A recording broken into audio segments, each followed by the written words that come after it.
So it's clear to me that BlackRock just basically told us how to front run the next big crypto move.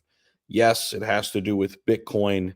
You guys know if you watch my channel that Bitcoin to me is a strategy in and of itself. But I think what most people want to know about are altcoins. What does BlackRock think about altcoins?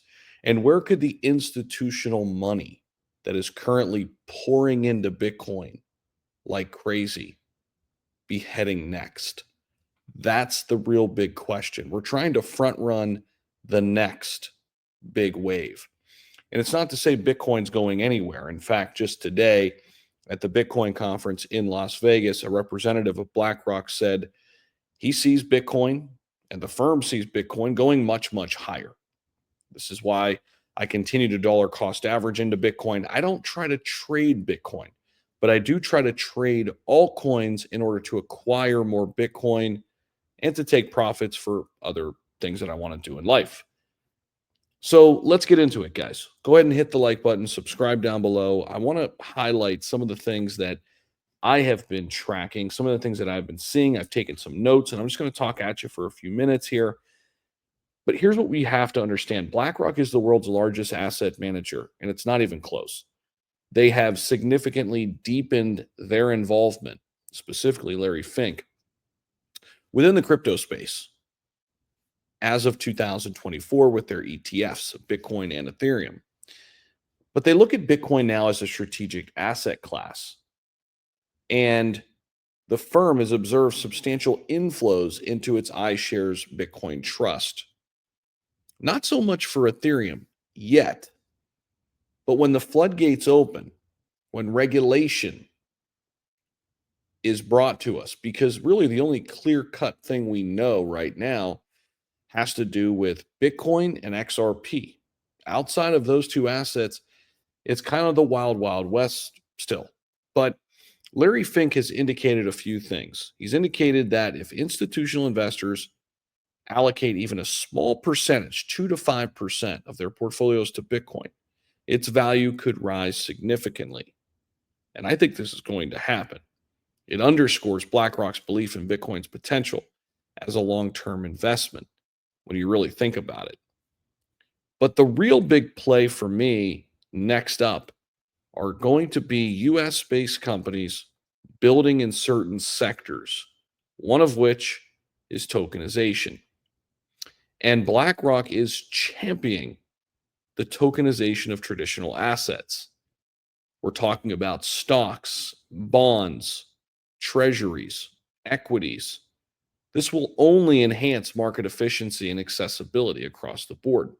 BlackRock believes, as does Larry Fink, the head of BlackRock, that tokenization will democratize investment opportunities and streamline financial transactions. It just makes sense. So, what are some of the biggest companies working in the area of tokenization? Well, let's get into it a little bit here. Let me share my screen with you guys. And I appreciate you guys for watching the video. Again, highly encourage you guys to subscribe down below if you haven't already. Definitely helps us out. And if you're brand new to the channel, welcome in. But we've got Chainlink here. Now, they don't list XRP, but I personally believe XRP and Ripple are doing a lot when it comes to tokenization. They just had a massive announcement earlier today with Dubai. You can watch that full video on my channel. Just go back a few videos. You'll find it. It is a long form video if you're curious to know about that. But you've got Chainlink and Avalanche and Stellar and Hedera, Ondo, VeChain, Algorand. All of these top assets are viable. And I'm looking at all of them because I want to bet where BlackRock is placing their bet. I'm not going to pretend like I know better. I'm just trying to front run where BlackRock's going next.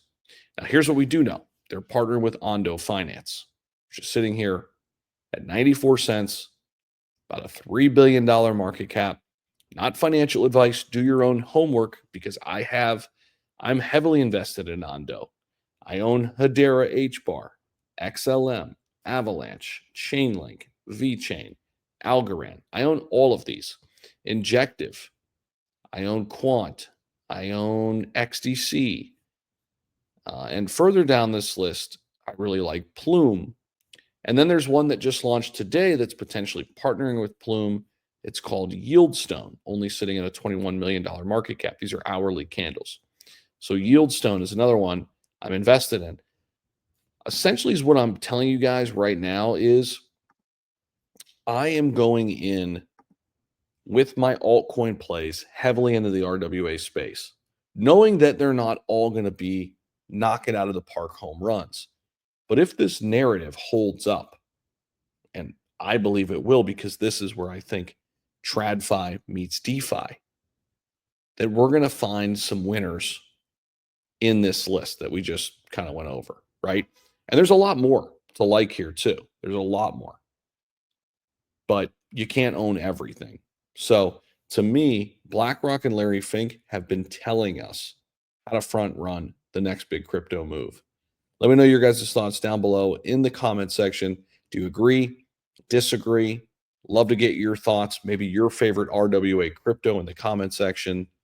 And please don't click on any links, and please ignore anything that is talking about some crazy token in the comment section. I wish I could cut all of those out, but I would literally have to hire somebody full time to do it. So I appreciate you guys for watching, and we'll see you guys in the next video.